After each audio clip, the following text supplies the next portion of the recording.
Voici une très belle citation de motivation imaginaire portant sur le thème de la révolution. La révolution n'est pas qu'un cri, un feu ou une vague qui déferle sur le monde. Elle est d'abord une pensée, un murmure dans le silence d'esprits oppressés.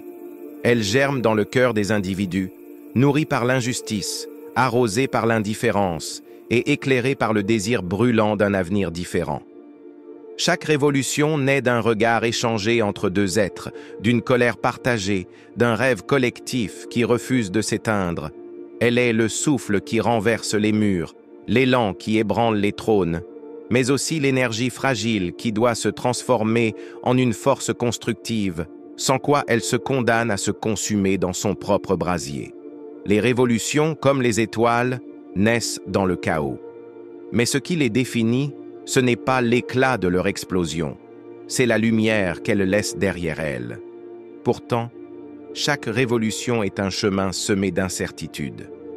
Elle porte en elle le risque de devenir ce qu'elle a combattu. Quand elle triomphe, elle peut succomber à la tentation de l'autorité, réinstallant les chaînes qu'elle avait juré de briser. C'est pourquoi une révolution ne doit jamais s'arrêter à son point culminant. Son véritable triomphe réside dans l'instauration de la justice, dans l'éducation des générations futures et dans la vigilance éternelle des peuples. Une révolution est aussi une promesse faite à ceux qui sont tombés, à ceux qui ont osé croire et à ceux qui viendront après.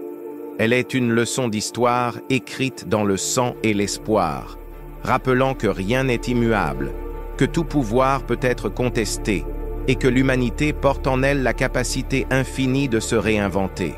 Mais la révolution n'est pas l'œuvre d'un seul individu. Elle appartient à ceux qui, ensemble, unissent leurs voix, leurs forces, leurs rêves. Elle est un chant collectif, une harmonie née des différences.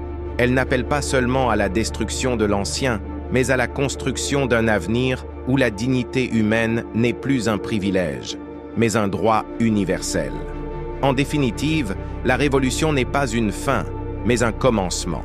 Elle est la preuve vivante que le changement est possible, que l'avenir est entre nos mains, et que, tant qu'il y aura des cœurs battants, des esprits éveillés et des âmes courageuses, il y aura des révolutions.